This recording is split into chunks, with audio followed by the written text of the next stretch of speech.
I would like to talk about something a little raw, at least for me. But for some reason, I'm sure this is not only me. It's about the very, very real feeling that you lose touch and connection with your creative work, that it seems to slip through your fingers as if it's sand or water. You can't hold it. It's too separate from you. You lost the intimate and very personal connection you had. Now we are living in a world that makes it almost impossible to stay close to the thing we love.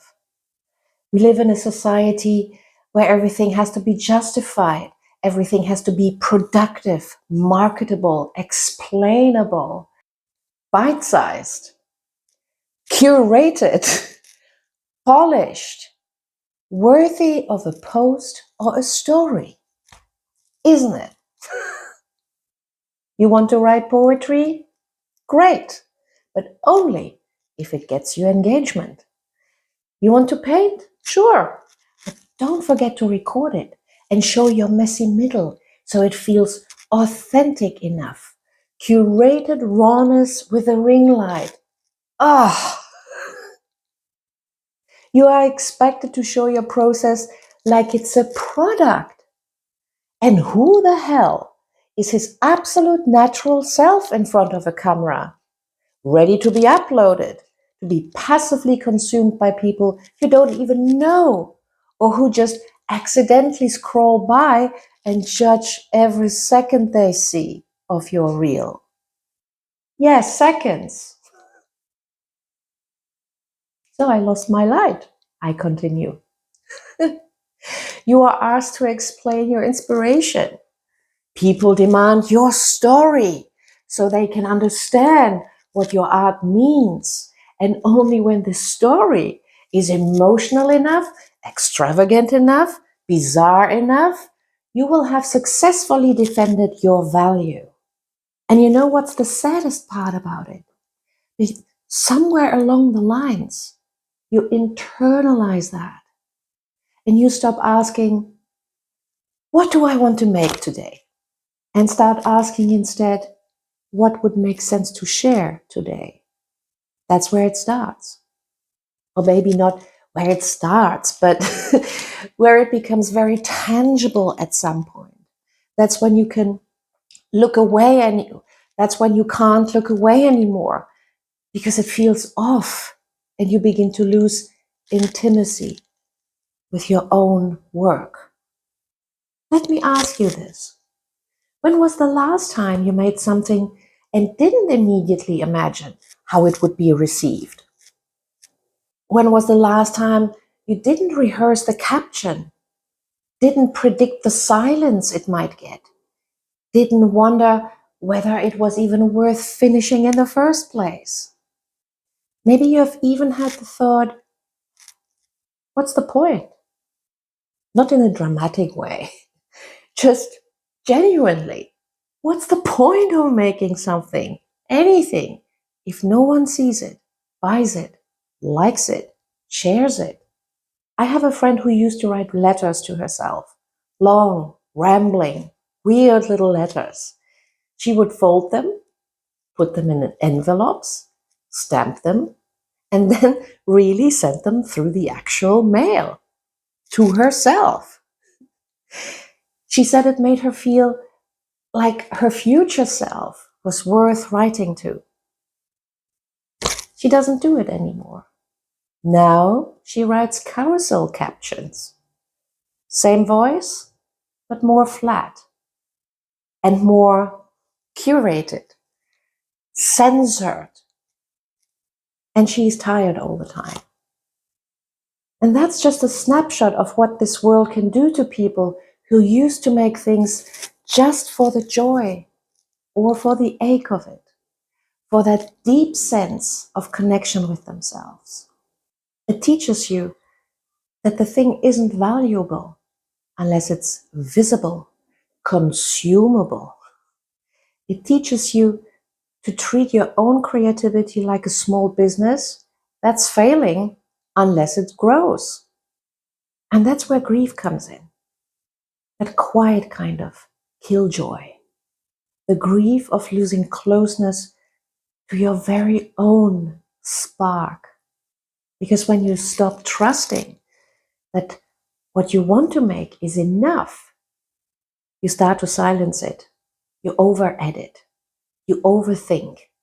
You stall. Or worse, you push through. You white-knuckle through and produce something so polished it doesn't even feel like it came from you.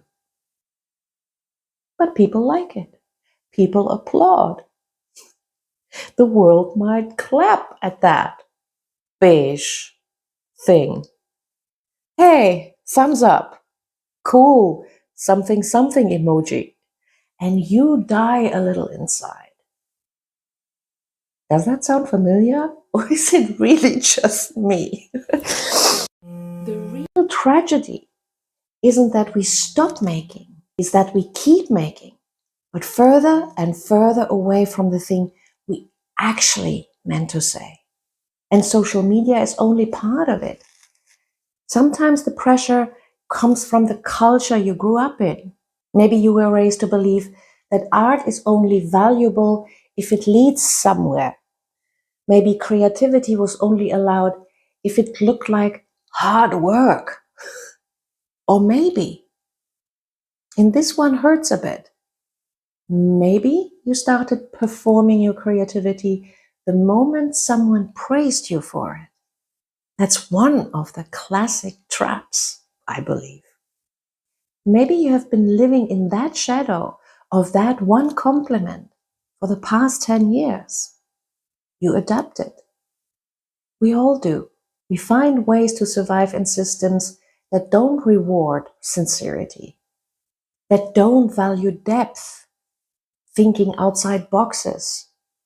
We live in a system that celebrates victimhood, vacuousness, pretense, hypocrisy. And then they have the nerve to call it authenticity. Ah, and you're not just surviving anymore. You're stalling.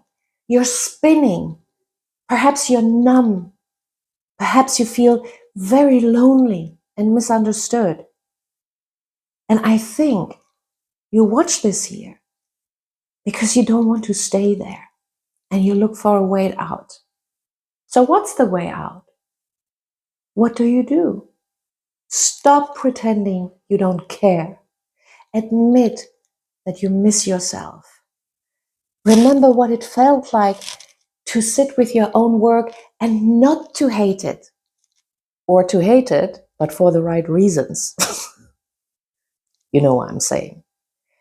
You remember what it felt like to make something that felt like oxygen to you, not obligation, pressure, fear.